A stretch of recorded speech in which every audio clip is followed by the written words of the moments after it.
Concordia, the Lisbon Treaty was a lengthy and complicated process, particularly in this country. It's a lengthy document, and when you look at it, you'll notice that there's a series of protocols attached to it.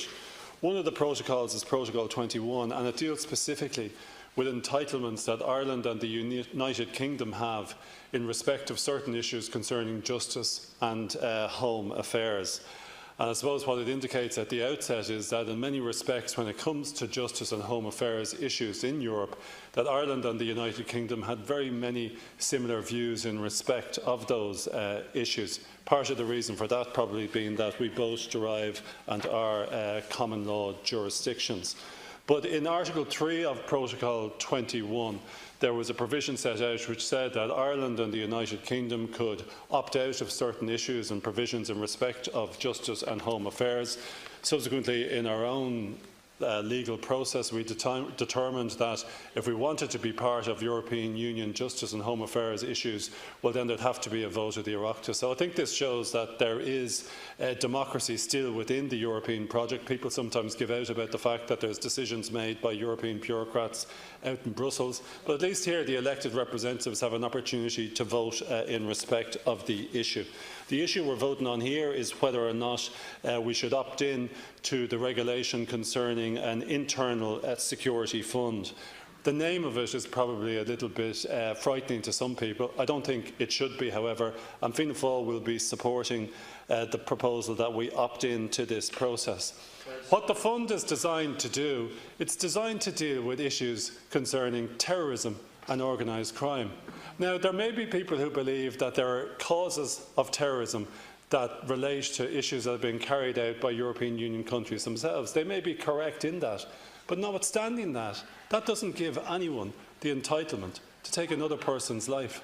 That doesn't give any organisation the authority to say that we represent a political movement, and as part of that political movement we're going to attack people or we're going to kill people. We saw in this country for very many years how senseless that political ideology was. Some people still think that it is an appropriate political ideology in order to secure the reunification of the national territory. It's not. It's not a method of trying to attract unionists into a united Ireland to launch a campaign of violence against them. Unfortunately, terrorism and organised crime still exists in this society, and it exists throughout Europe. The people who were in the Bataclan back in November, I think it was 2017, they were victims of terrorism. People in London, on Westminster Bridge, people on other parts of London back in 2017, they were also victims of terrorism. So we need to recognise that in this country and throughout Europe, people are entitled to be protected. They're entitled to have their lives protected from terrorism. They're also entitled to have their lives protected from organised crime. And the way they do that in a civilised society and organised society is they ask their police forces to do it. I think, particularly in light of Brexit, it's crucial that there's increased cooperation between police forces in the European Union. We're going to lose the British from the European Union in March of next year, and it's more important than ever that we have increased cooperation from our European partners in respect of the investigation and detection of terrorism and organised crime. On numerous occasions in this House, I and other representatives talk about how we need more resources for An Garda Síochána. Here we have an opportunity for An Garda to receive greater resources from the European Internal Security Fund. It's clear that there's going to be a fund of around 2.5 billion. A billion of it are going to be invested in what's referred to as a thematic facility. I asked the Minister questions about this thematic facility yesterday.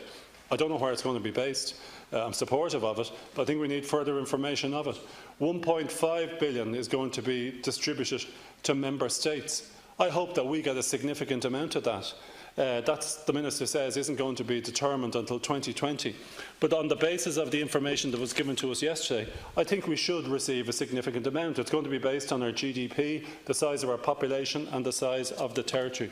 So for people who are interested in getting funding and resources for members of An Garda Síochána and for police forces around the world to fight organised crime and terrorism, I think they should welcome this. There is a separate issue to be had as to the role of military countries within the European Union and the role they play around the world, and we should feel independent and capable of criticising them for that. But that doesn't justify people launching physical armed attacks against citizens and other individuals in our country and in other countries.